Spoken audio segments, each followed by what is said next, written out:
성공 신화, 예상 판매량, 화려한 뮤직비디오 콘셉트. 모두가 기대했던 것은 바로 그런 종류의 이야기였다. 그러나 그날, 그 자리에서 우리는 K-팝 역사상 가장 숙연하고도 강렬한 한 시간과 마주하게 될 줄은 아무도 상상하지 못했다. 주인공은 가수 이찬원이었다. 마이크 앞에 선 그의 모습은 어딘가 달라 보였다. 을에 아티스트들이 장착하는 화려한 가면이나 계산된 미소는 없었다. 그저 깊이를 알 수 없는 눈빛으로 정면을 응시하는 한 청년이 있었을 뿐이다. 사회자의 의례적인 소개가 끝나고 그의 입이 열리는 순간 기자회견장의 공기는 무게를 얻기 시작했다. 첫 문장은 단순했지만 그 안에 담긴 감정의 파동은 거대했다. 이번 신곡은 제 개인적인 기억에서 출발했습니다. 장르는 순간 술렁였다. 개인적인 기억이라는 단어는 홍보의 세계에서 가장 자극적이면서도 위험한 미끼이기 때문이다. 그러나 이찬원은 그 미끼를 던져 흥행을 낚으려는 어부가 아니었다. 그는 오히려 세상의 모든 파도로부터 자신의 가장 소중한 기억을 지켜내려는 등대지기처럼 보였다. 그리고 이어진 그의 한마디는 그 자리에 있던 모두의 심장을 멈추게 했다. 오랫동안 제 마음속에 붙들어 아버지에 대한 이야기입니다. 순간 모든 것이 얼어붙었다. 터지던 플래시 세례가 거짓말처럼 멎었고 키보드를 두드리던 기자들의 손가락도 허공에서 길을 잃었다. 환호도 박수도 없었다. 그 대신 숨막히는 정적이 거대한 파도처럼 현장을 집어삼켰다. 성공이 아닌 상실을, 환희가 아닌 그리움을 이야기의 원점으로 가져온 아티스트 앞에서 세상의 모든 소음은 경의를 표하듯 스스로를 지웠다. 그의 고백은 단순한 정보 전달이 아니었다. 그것은 한 인간이 자신의 가장 연약한 부분을 세상에 내보이며 이를 가십이 아닌 예술로 존중해달라는 간절한 호소이자 엄숙한 선언이었다. 말이 과장될수록 진심은 가벼워지는 법, 이찬원은 그 원칙을 누구보다 잘 아는 듯했다. 그는 불필요한 수사나 감정적 미사여구를 모두 덜어냈다. 마치 오랜 시간 동안 조심스럽게 깎고 다듬은 보석처럼 명확하고 단단한 문장들만을 골라 세상에 내놓았다. 이 노래는 개인의 기억에서 출발하지만 결국 많은 사람의 기억으로 닿았으면 합니다.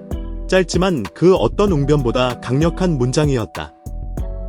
동정을 구걸하는 나약함이 아닌 공감을 요청하는 예술가의 단단한 의지가 느껴졌다.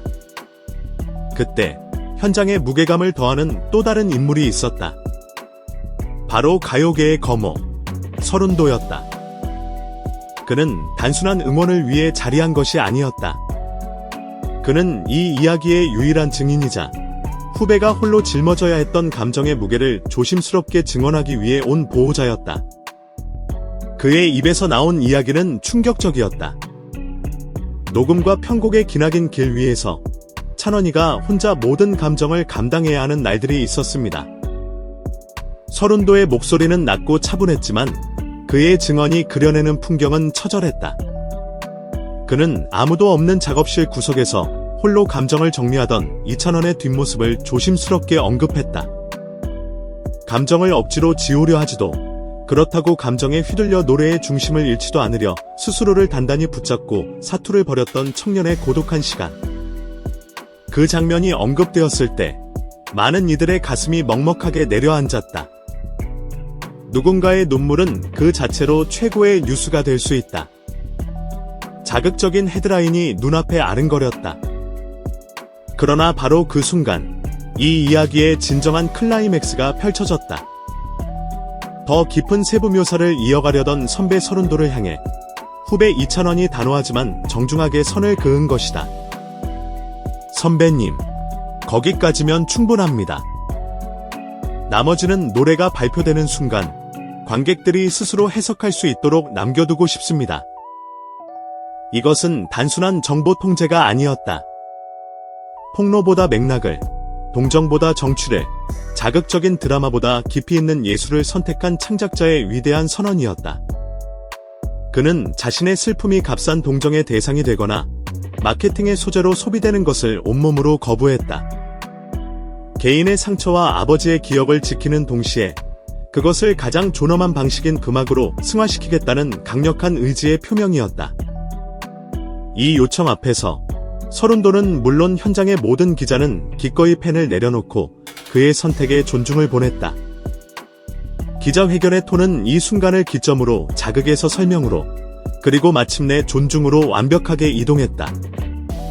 이날 이찬원이 보여준 것은 노래 잘하는 가수의 역량을 넘어 자신의 세계를 설계하고 철학을 지켜나가는 창작자의 지점이었다.